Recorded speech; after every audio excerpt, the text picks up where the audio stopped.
El asesinato existe desde tiempos inmemoriales. Y también el afán por encontrar a los asesinos. Cuando la labor detectivesca y la ciencia se unen, nacen nuevas herramientas forenses. 1915, estado de Nueva York. Un jornalero se encuentra con una escena espantosa. 2 personas muertas a balazos. Por el arma homicida, el jornalero se convierte en el principal sospechoso de asesinato. Alguien tenía que establecer un vínculo entre el arma y la escena del crimen. Para resolver el caso, los investigadores recurren a un nuevo campo forense: la balística. La ciencia forense moderna, como la identificación de armas de fuego, sencillamente no existía.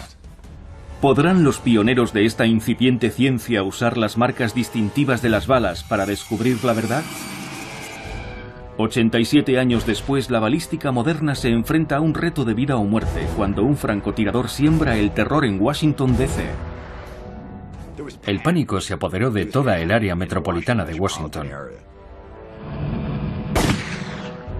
La mejor forma de atrapar a este brutal asesino en serie es examinar las balas extraídas de las víctimas. Debíamos ponernos a trabajar con ellas inmediatamente.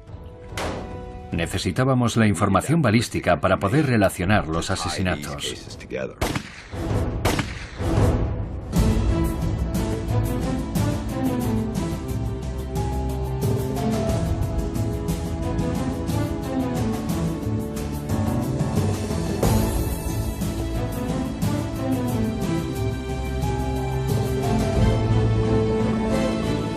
Técnicas forenses pioneras. Balística forense.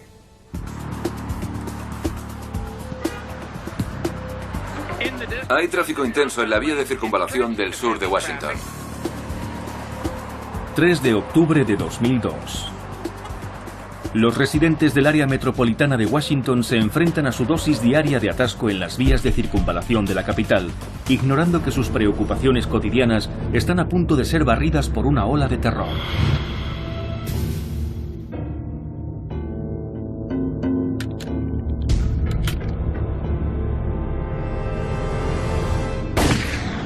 A las 7:41 de la mañana, James Buchanan, un paisajista de 39 años, está cortando el césped frente a un concesionario de coches cuando de pronto se desploma. Pero la auténtica sorpresa es que ha recibido un disparo.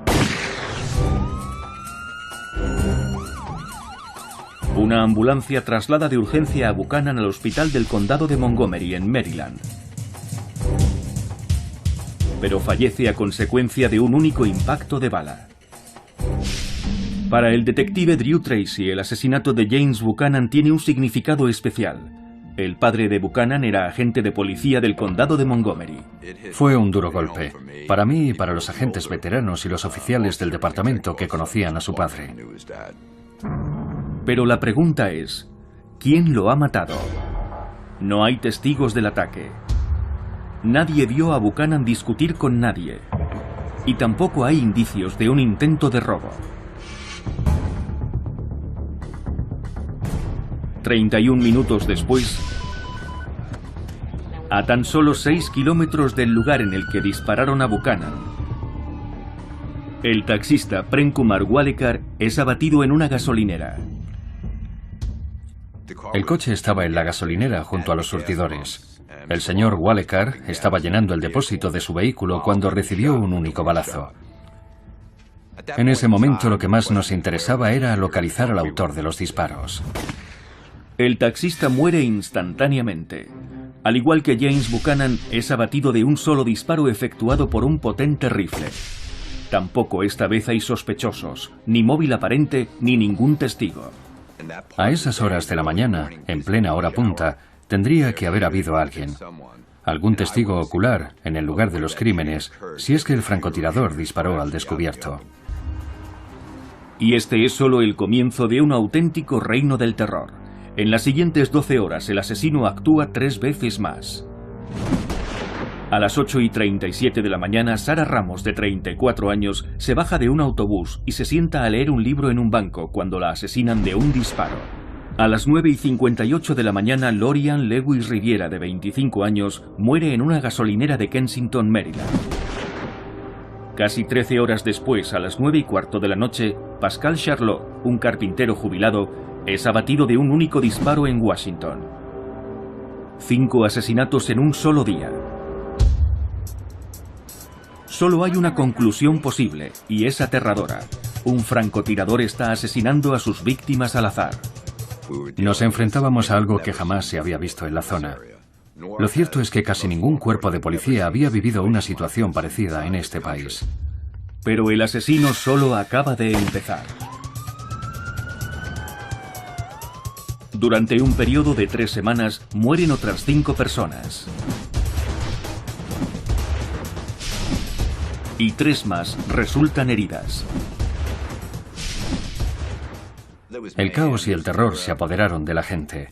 Las familias no llevaban a sus hijos a sus actividades extraescolares, no iban a comprar, no salían de sus casas. La gente temía por sus vidas porque los asesinatos no cesaban. Hubo que hacer un llamamiento a la calma. Los políticos tienen la responsabilidad de salir y tranquilizar a la gente en todo momento, pero cuesta hacerlo cuando han sucedido varias muertes. Los investigadores determinan que ninguna de las víctimas se conocía entre sí. Lo único que les vincula es la muerte. Y todas fallecieron por un único y certero disparo. Un tiro, un muerto. Es una especie de consigna militar que suelen usar los francotiradores en la guerra, algunos de los mejores. Nos preocupaba que estuviéramos lidiando con alguien que tuviera adiestramiento militar, entrenamiento avanzado como cazador o algún tipo de experiencia como francotirador. Su objetivo parecía ser el de un tiro o un muerto, pero los que usan dicha consigna la mayoría de las veces apuntan a la cabeza porque normalmente se trata de un disparo letal.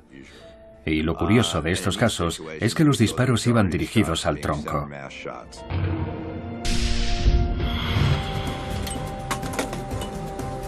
Dependiendo del calibre y de la cantidad de pólvora utilizada, una bala de un rifle de alta velocidad puede viajar a una velocidad de 600 a 1200 metros por segundo.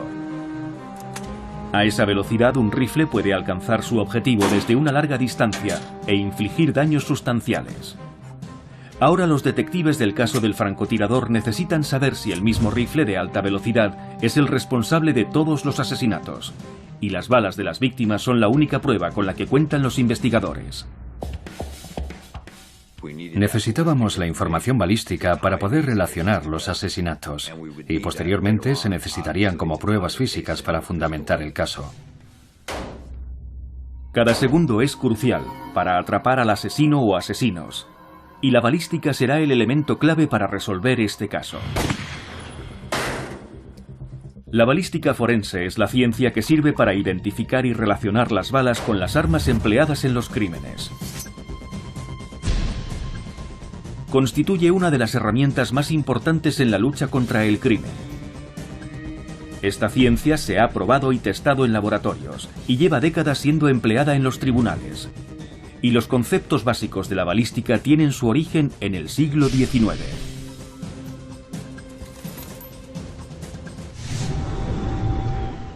A principios de la década de 1800, los investigadores intentaban seguir la pista a las armas utilizadas en los crímenes a partir de las balas extraídas de los cuerpos. Usaban la forma y el tamaño de las balas para averiguar ciertos detalles, como por ejemplo el calibre del arma empleada. Este uso primitivo de la balística se puso a prueba durante la Guerra Civil estadounidense tras la muerte del general confederado Stonewall en una batalla. La investigación sobre su muerte arrojó un resultado sorprendente. La bala mortal provino de un rifle confederado. Resultó que Jackson había muerto víctima de fuego amigo. En 1895, Alexander Lacassagne, un pionero en el análisis de las salpicaduras de sangre, toxicología y otras disciplinas forenses, se convierte en el primer científico en estudiar las marcas distintivas de las balas tras ser disparadas. Su tratado, La deformación de las balas de revólver, sienta las bases de la ciencia balística. Por desgracia, todavía no existía un método fiable para establecer el vínculo entre un arma de fuego específica y una bala determinada, pero eso estaba a punto de cambiar. Una innovación diseñada para aumentar la precisión de las armas de fuego produjo un efecto colateral sorprendente que abrió la posibilidad de rastrear el origen de las balas. Todo gracias a un proceso llamado estriado.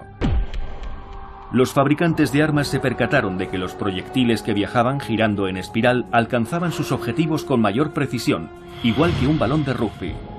Para crear ese efecto giratorio en un arma, grabaron surcos o estrías en el cañón, con el fin de que la bala rotase en vez de salir disparada directamente. No obstante, tendrían que pasar algunos años más para que alguien reparase en el hecho de que el estriado hacía algo más que mejorar la precisión. Los surcos grabados en el cañón dejaban una marca distintiva en cada bala. Una marca tan única como una huella dactilar. Año 1915. El condado de Orleans, en el estado de Nueva York, es una apacible comunidad agraria situada en la orilla sur del lago Ontario. El día 22 de marzo, antes de despuntar el alba, el jornalero alemán Charles Stillow se levanta para iniciar sus tareas diarias. Charles Stillow era un inmigrante alemán. Trabajaba como jornalero con un contrato de servicio por un año y realizaba distintas tareas y trabajos, como recoger manzanas, arar la tierra o alimentar a los animales. Y al finalizar el año, era como cualquier bracero asalariado, que va cambiando de un empleo a otro. Ocupaba siempre el puesto más bajo en la escala laboral. De pronto Stillow oye un grito. Cristales rotos. Y un disparo. Cuando salió por la puerta delantera, sus pies tropezaron con algo. Todo estaba muy oscuro. Miró hacia el suelo y vio a una mujer tendida. Era el ama de llaves de la granja de los Phelps. Se llamaba Margaret Walcott. Margaret Walcott yace en medio de un charco de sangre. Ha recibido 3 disparos, pero no es la única víctima. Stillow se dirige a la casa principal, donde vive su jefe, Charles Phelps. Se acercó a la casa con mucha cautela. La rodeó por un lado y vio que la puerta de la cocina estaba abierta.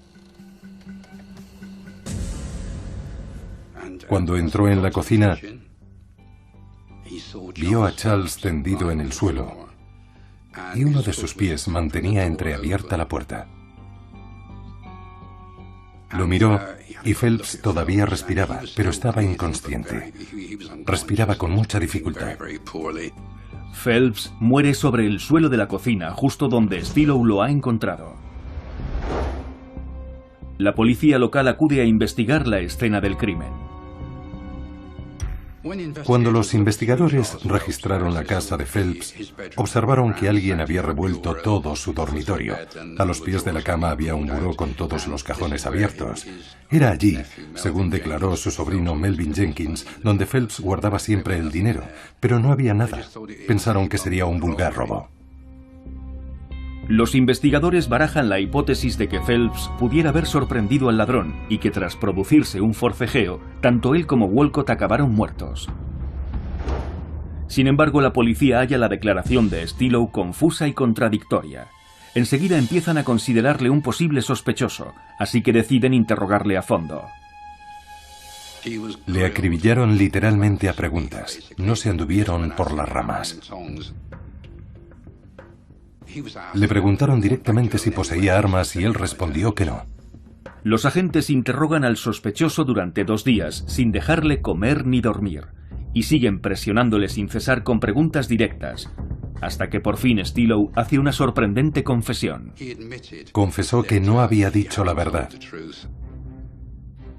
Y la confesión más importante fue que efectivamente poseía un revólver del calibre 22. No solo posee un arma, sino que su calibre coincide con el de la bala que mató a su jefe. Pero los policías buscan algo más que una posible coincidencia. Quieren una confesión. Le tuvieron sin dormir y sin apenas comer. Fueron implacables. Hasta que por fin, tras horas de interrogatorio, la policía obtiene lo que busca. Stillow hizo una declaración en la que reconocía que había matado a Charles Phelps y a Margaret Walcott. Charles Stillow es acusado de doble asesinato y enviado a prisión a la espera de celebrarse juicio. La familia de Stilow intenta protegerlo ocultando la presunta arma del crimen. Pero cuando la policía finalmente la encuentra, está plenamente convencida de que tiene en su poder la prueba crucial en un caso sin fisuras. Sin embargo, justo una semana antes del juicio, Stilow niega haber hecho la confesión y también ser el asesino. Para montar un caso sólido contra Stilow, el fiscal tenía que centrarse en el arma del crimen, y eso implicaba encontrar a alguien capaz de establecer el vínculo entre el arma y la escena del crimen. Pero esa circunstancia hará que los investigadores, los fiscales y Charles Stilow se embarquen en un tortuoso viaje lleno de falsedades, técnicas forenses pioneras y pruebas balísticas que podrían marcar la diferencia entre la vida y la muerte. Por primera vez en la historia, el éxito o el fracaso de un caso de asesinato va a depender de una nueva ciencia, la balística forense. Los detectives que investigan un doble asesinato cometido en 1915 confían en que un avance revolucionario en la tecnología de las armas de fuego pueda ayudarles a condenar al jornalero Charles Stilow. En 1915, lo que podríamos considerar como una ciencia forense moderna, es decir, la identificación de armas de fuego, sencillamente no existía. Pero eso está a punto de cambiar. Los surcos añadidos en el interior de los cañones no solo mejoran la puntería y la precisión de las armas de fuego, sino que dejan una marca única en cada una de las balas que disparan. Pero nadie ha usado esas marcas como pruebas hasta que entra en escena un hombre llamado Albert Hamilton, que había publicado un libro muy popular sobre temática forense, y como perito judicial gozaba de gran reputación por mantener la calma bajo presión. Albert Hamilton se publicitaba como experto forense en varios campos, como armería, grafología y toxicología, entre otros. Hamilton utilizará los últimos avances en la fabricación de armas para ayudarle a identificar las balas de la pistola. La clave para la identificación de las armas de fuego consiste en comparar una bala de prueba con la bala encontrada en la escena de un crimen para saber si ambas fueron disparadas con la misma arma. Cada fabricante usa su propia técnica para labrar los cañones de sus armas, creando los llamados campos y surcos. Los campos del cañón son las partes sobresalientes, y los surcos las hendiduras labradas entre dichos campos. Los campos y los surcos obligan a la bala a salir girando en espiral y la mantienen estable durante la trayectoria, pero también dejan minúsculas marcas en cada bala que atraviesa el cañón. Esas marcas pueden ayudar a los expertos en balística a identificar fácilmente el modelo y calibre del arma de la que proceden. Y si se examina más de cerca, también se pueden hallar minúsculas imperfecciones microscópicas en dichos campos y surcos. Sus ásperos bordes dejan marcas conocidas generalmente como estrías o estriaciones en cada bala que sale del arma de fuego. Y si las estriaciones o marcas dejadas por un cañón de cada proyectil son idénticas, podemos asignar la bala de la escena de un crimen al cañón de un arma determinada y, por lo tanto, identificar el arma de un crimen. Pero en 1915 todavía no se ha hecho nada por el estilo. Demostrar que las balas de la víctima salieron de la pistola del sospechoso no será tarea fácil. Las marcas de las balas son casi imperceptibles y las diferencias entre distintas armas mínimas. Para poder cotejar las balas, Albert Hamilton necesitará emplear lo que se conoce como microfotografías. Se trataba de primeros planos muy detallados. Encontró lo que él llamó 9 arañazos distintivos en las balas. Según Hamilton, los arañazos de sus balas de prueba coinciden con los de las balas halladas en la escena del crimen. Y eso, sostiene Albert Hamilton, solo puede significar una cosa. La pistola de Charles Stilow había matado a Charles Phelps y a Margaret Walcott. Hamilton insiste en que ha demostrado que la pistola de Stilow fue el arma utilizada en el crimen. Y con ello no solo ha ayudado al fiscal a fundamentar el caso contra Stilow, sino que ha creado una nueva rama de la ciencia forense. El fiscal utiliza esta prueba pionera como prueba en el juicio contra Stilow. La participación de Albert Hamilton en el caso fue bastante problemática para la defensa, porque no contaba con ningún otro experto que pudiese contradecir su testimonio. Y el hecho de que Stilow poseyera un revólver del calibre 22 se lo puso muy fácil al fiscal. El jurado sopesa las pruebas balísticas incontrovertibles de Hamilton y comienza a deliberar. La credibilidad de esta nueva ciencia, así como la vida de Charles Stillow, penden de un hilo. En los 87 años transcurridos entre el caso de Stillow y la investigación del francotirador de Washington, la balística forense se ha hecho más precisa y rigurosa. Los potentes microscopios de electrones permiten a los investigadores estudiar las balas con mucho mayor detalle. Pero en octubre de 2002 no sirve de mucho consuelo para los detectives que siguen buscando al escurridizo francotirador de Washington. En el espacio de 3 semanas el francotirador se ha cobrado 10 vidas y ha provocado el caos en el área metropolitana de Washington. Cundió el pánico. El pánico se apoderó de toda el área metropolitana de Washington. Hubo personas que fueron asesinadas mientras estaban comprando, otras que murieron mientras estaban echando gasolina. La gente temía por sus vidas porque los asesinatos no cesaban. La línea telefónica establecida para que el público proporcione pistas a la policía no da abasto. Muchas personas afirman haber visto una furgoneta blanca abandonando los lugares donde se produjeron varios asesinatos. La policía comienza a parar furgonetas blancas por toda el área metropolitana de Washington, pero sin ningún resultado. Los investigadores carecen de testigos oculares y de sospechosos. Lo único que tienen por ahora son las balas extraídas de las víctimas. Y lo primero que las balas tendrán que responder es una pregunta clave. ¿Están los investigadores detrás de un solo asesino o de un grupo de asesinos que trabajan juntos? En el laboratorio de la Agencia de Alcohol, Tabaco y Armas de Fuego en Rockville, Maryland, Walter Dandridge, investigador jefe de armas de fuego, se propone responder a esa pregunta, empleando las balas extraídas de las víctimas durante las autopsias. Habría entre 4 y 5 balas, pero también un número de fragmentos desprendidos de ellas. Cuando Albert Hamilton realizaba sus comparaciones para el caso Stillow, contó con una ventaja. Las balas de los cuerpos de las víctimas estaban más o menos intactas y eran más fáciles de extraer y estudiar. Pero las balas de los potentes rifles actuales están especialmente diseñadas para disgregarse en el cuerpo.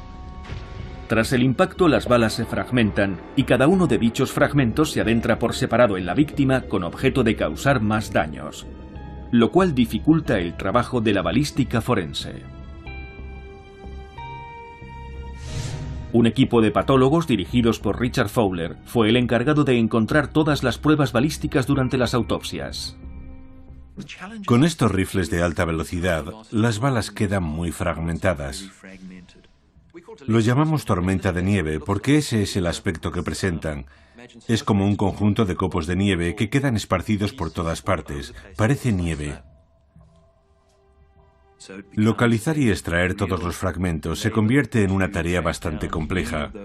Se trata de pequeños fragmentos que se dispersan y crean su propia trayectoria, creando cada uno de ellos su propia herida individual. Esto hace que aumente el daño causado al individuo que recibe el disparo y la probabilidad de una muerte rápida o instantánea. Cuantos más fragmentos encuentren los patólogos, más fácil les será a los expertos en balística identificar el tipo de balas y de armas que usa el francotirador de Washington. Una vez que los patólogos extraen todos los fragmentos de las balas, Dandridge puede comenzar a trabajar. Lo que intentábamos averiguar, a partir de aquellas pruebas, era el calibre y el tipo de arma de fuego que había disparado los proyectiles. Dandridge dispone de una herramienta de la que Hamilton careció, el llamado microscopio de comparación. Este microscopio constituye un gran avance, porque permite a los científicos comparar dos balas yuxtaponiéndolas. Un microscopio de comparación es en realidad dos microscopios unidos por un mismo par de oculares. Te permite ver dos objetos al mismo tiempo, uno a cada lado.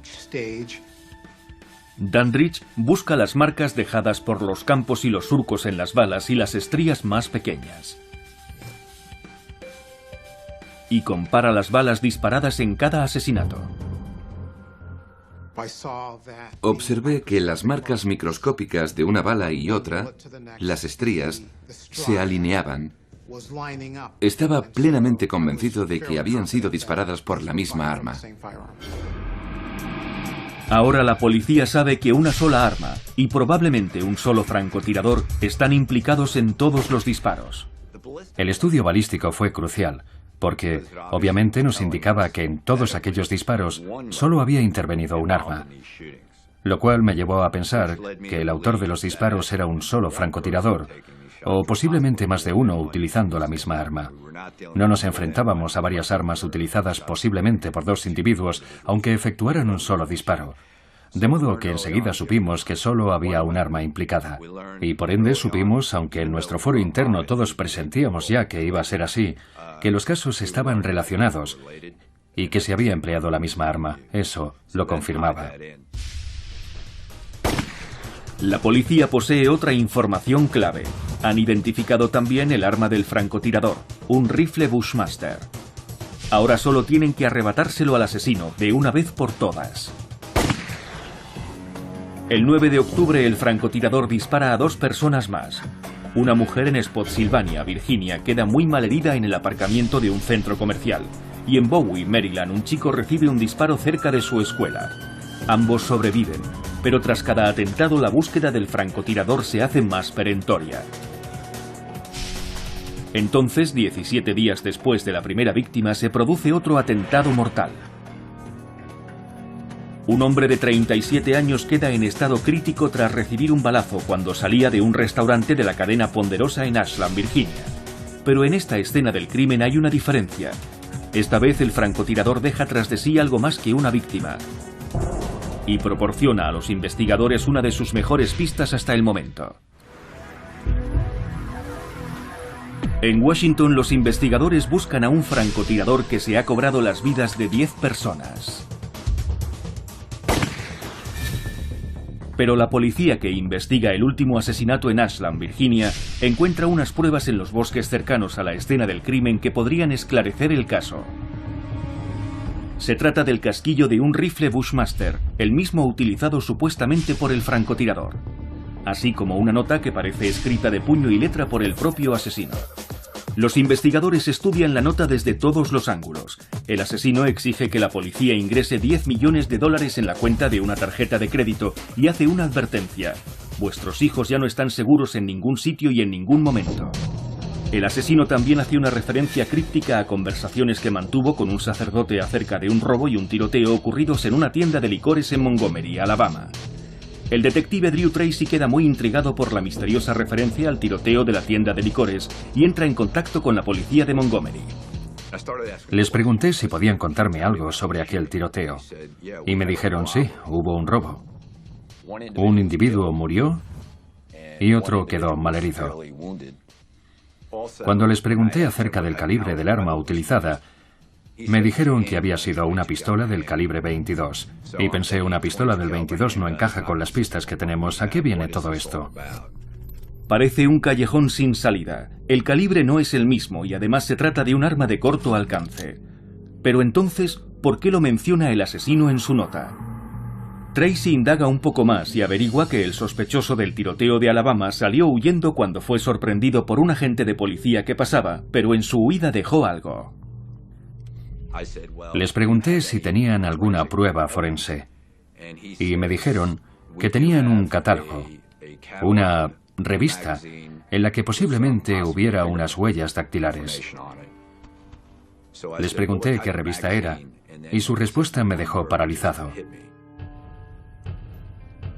Me dijeron que la revista era Armalite. Armalite, un catálogo que vende rifles de asalto. El mismo tipo de arma usada por el francotirador, según han demostrado las pruebas balísticas. Cuando oí aquello, estaba seguro de que habíamos dado con algo importante. La policía de Alabama envía la revista al laboratorio del FBI, consciente de que las posibilidades son muy remotas. Nadie sabe todavía si las muertes de la tienda de licores están relacionadas con el francotirador de Washington. Los técnicos del laboratorio extraen una huella de la revista, pero se sorprenden al descubrir que no pertenece a ningún tirador del ejército, ni a una persona con un largo historial delictivo. La huella pertenece a un inmigrante ilegal de 17 años llamado Lee Boyd Malvo. Sus huellas dactilares quedaron registradas en 2001 cuando la policía acudió a un incidente de violencia doméstica. Valiéndose de la huella, la policía localiza a Malvo en el estado de Washington, a miles de kilómetros de la ola de asesinatos de la ciudad de Washington. Nada parece encajar, pero los detectives deciden seguir el rastro de las pruebas y embarcan en el siguiente vuelo rumbo al estado de Washington. Las pruebas balísticas han proporcionado a los investigadores las primeras pistas sobre el francotirador. Pero en 1915 la ciencia balística está dando sus primeros pasos. Su primera gran prueba es el caso de Charles Stillow. Stillow, un jornalero, está acusado de matar a su jefe, Charles Phelps, y a su ama de llaves. Sirviéndose de balas de prueba y de las balas de la escena del crimen, el testigo pericial Albert Hamilton afirma haber establecido la coincidencia entre el arma de Stillow y el arma del crimen.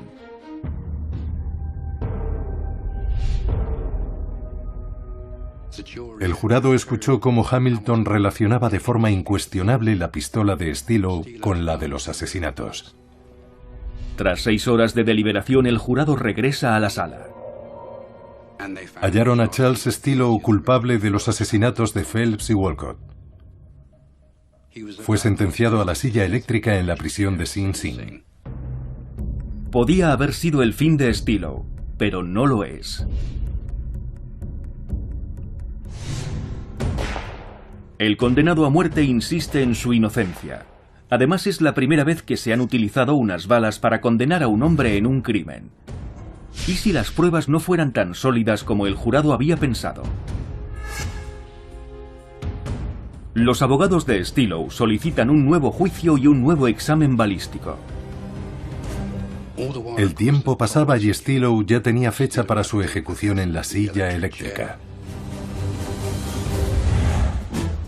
El mismo día programado para su muerte, el gobernador del estado pospone la ejecución y ordena que se revise el método empleado por Hamilton. Cuando llegó al corredor de la muerte la noticia urgente de que se le había concedido un aplazamiento de última hora a Stillow, sus palabras fueron: «Gracias al cielo, espero que puedan hacer algo por mí». Aunque Hamilton se había presentado a sí mismo como un experto en la fabricación de armas, entre otras disciplinas forenses, el gobernador nombra a un investigador especial, Charles Wade, quien recluta a 2 detectives de la ciudad de Nueva York, Willingham Jones y Harold Batts. Ambos poseían una dilatada experiencia en la identificación de armas de fuego, y Wade les pidió que realizaran unas pruebas con la pistola de Stillow. Deciden repetir la prueba que Hamilton aseguró haber realizado cuando testificó en el juicio.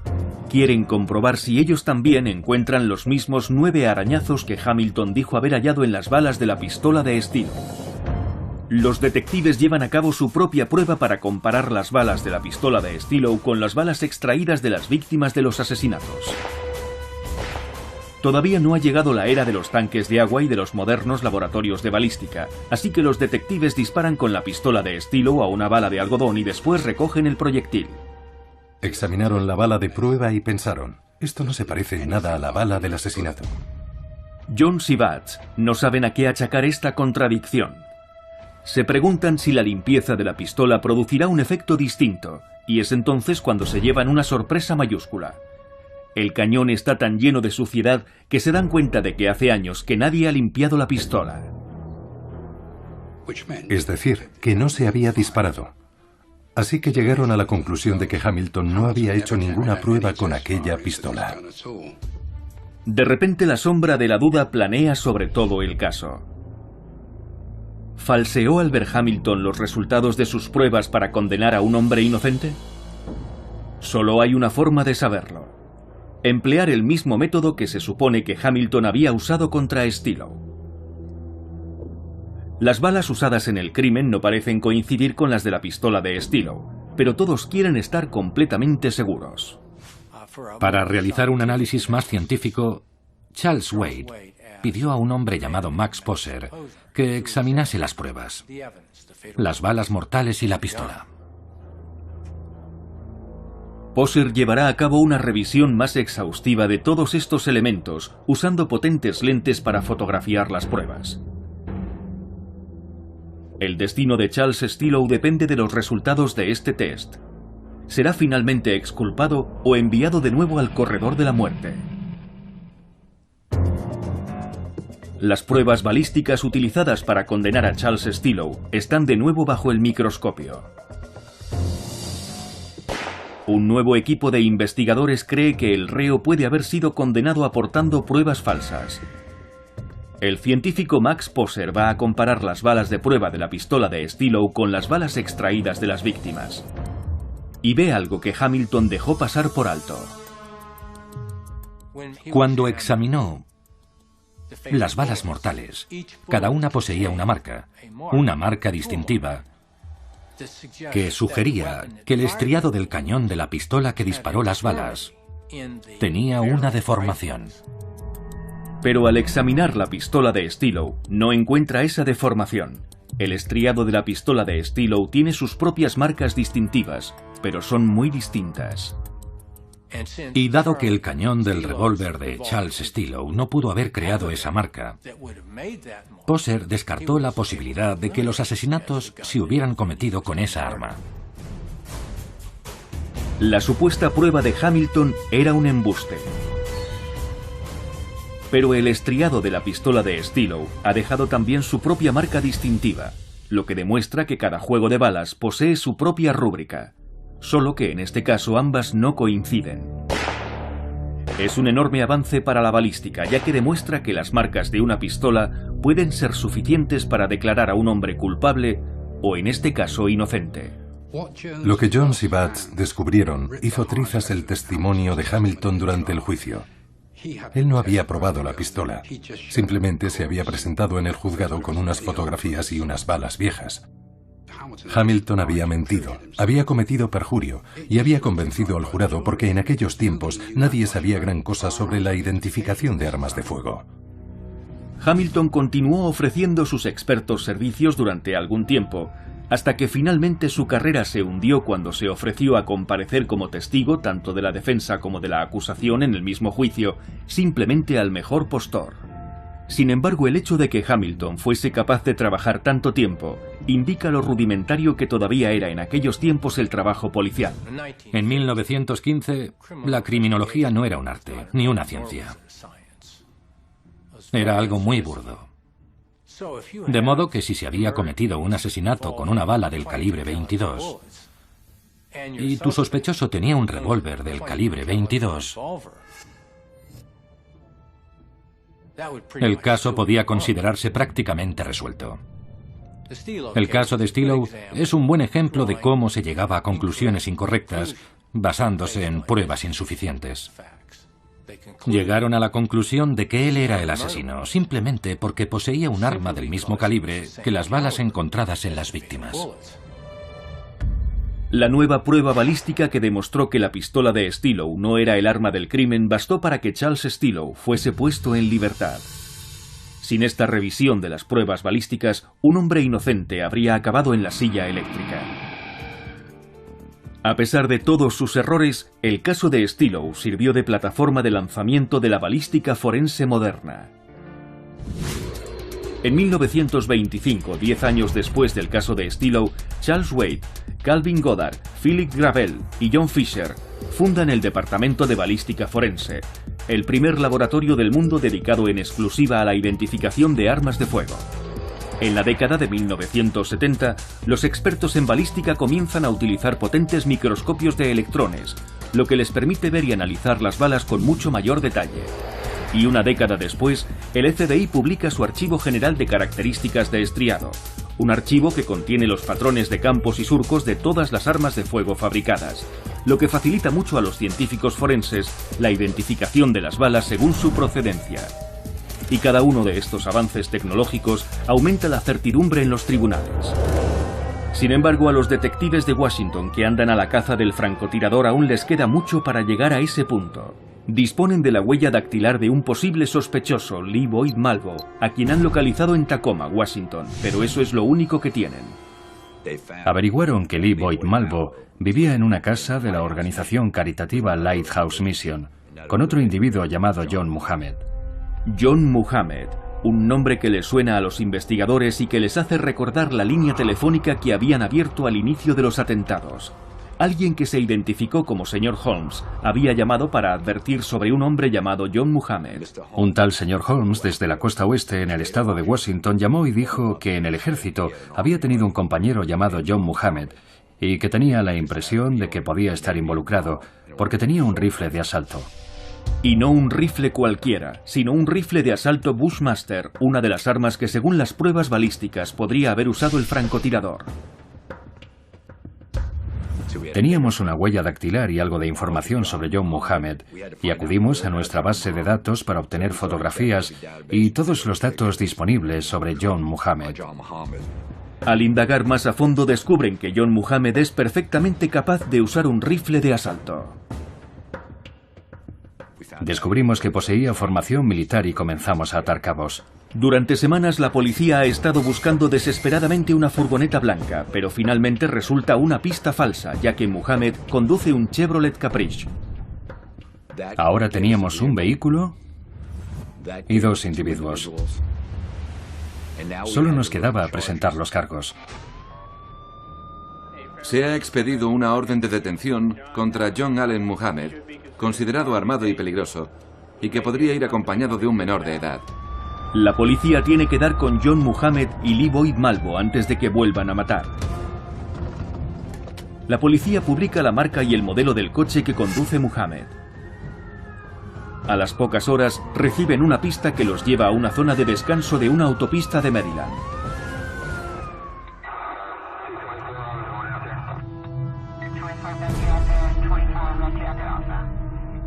La policía localiza el Caprice, irrumpe en la zona de descanso y detiene a ambos sospechosos, John Muhammad y Lee Boyd Malvo.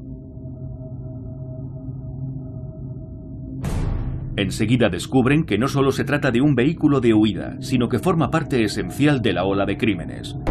El asiento de atrás puede reclinarse para acceder al maletero.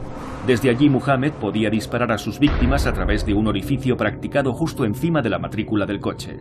Con los francotiradores ocultos en el coche y la dificultad de percibir el sonido de un disparo de rifle en la distancia, los francotiradores habían ideado lo que parecía ser el crimen perfecto. Sin embargo, solo hizo falta un puñado de pruebas, las balas alojadas en las víctimas y una huella dactilar en una revista, para desenmascarar a los asesinos. Y ahora una última prueba podría significar su perdición. Bajo el asiento del coche de Muhammad, la policía encuentra la que podría ser el arma de los crímenes, un rifle de asalto Bushmaster 223.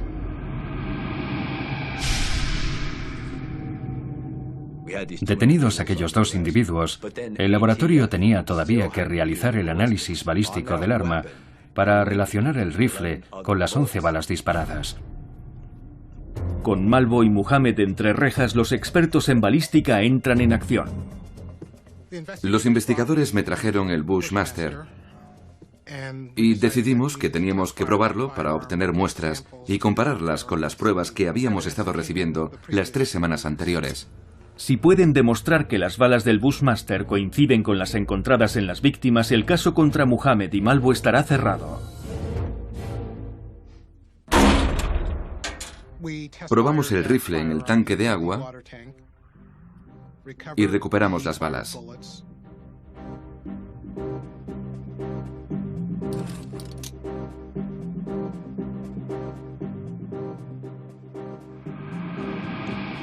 Dandridge compara los campos, los surcos y las estrías de sus balas de prueba con los de las balas extraídas a las víctimas. Mientras, Tracy y el resto de investigadores esperan. Recuerdo que aguardaba impaciente aquella llamada telefónica y parecía que nunca iba a llegar, pero al final la recibimos.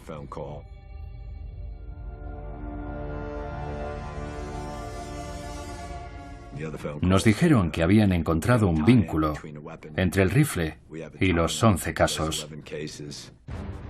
El rifle Bushmaster 223 coincide con las balas encontradas en todos los atentados del francotirador. En ese momento, supimos que teníamos el arma. La habíamos identificado, al igual que las marcas de los disparos efectuados anteriormente con esa misma arma. Lo único que sabía era que ya la teníamos y que las balas se habían disparado con ese rifle. La relación entre las balas es tan concluyente como si hubieran encontrado las huellas dactilares del asesino en la escena del crimen. Según los resultados de las pruebas forenses, el rifle encontrado en el vehículo ocupado por Muhammad ha sido identificado como el arma de los asesinatos. Con el Bushmaster identificado como el arma usada por el francotirador de Washington y Malvo y Muhammad a buen recaudo, la pesadilla del área metropolitana de Washington ha terminado. La gente estaba muy asustada, incluidos los niños. Durante aquellos 22 días la vida cambió. Esos dos individuos cambiaron las vidas de millones de personas de la zona. Y eso era en parte lo que pretendían.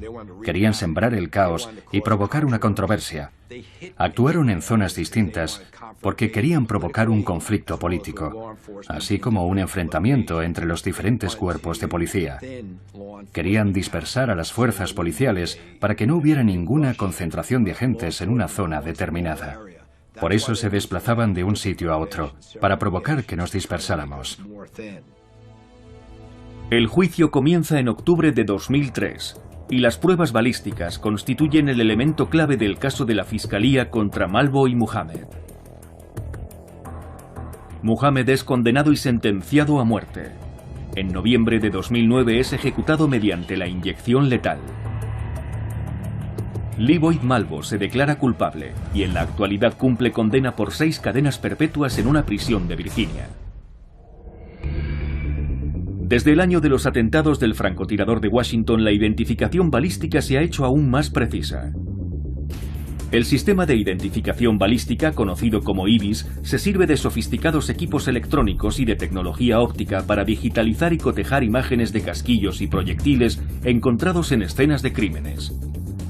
La base de datos nacional del IBIS proporciona a todos los investigadores de Estados Unidos acceso a pruebas balísticas de casi todos los crímenes conocidos perpetrados con armas de fuego, y les ayuda a compartir información y a llevar a más criminales ante la justicia. En la actualidad, los expertos en balística usan imágenes tridimensionales para crear modelos topográficos y medir cuantitativamente el área superficial de una bala, lo que les permite realizar comparaciones todavía más precisas. Las últimas novedades de la tecnología de armas de fuego del siglo XXI han producido armas que usan sensores biométricos, capaces de medir la forma en que una persona agarra el arma para que únicamente su dueño pueda apretar el gatillo. Con cada avance tecnológico, la balística forense gana en eficiencia a la hora de atrapar a los criminales. Y gracias a los investigadores pioneros de principios del siglo XX y a las continuas innovaciones de la balística, no cabe la menor duda de que los hallazgos hechos en el laboratorio se traducirán en una mayor justicia en los tribunales.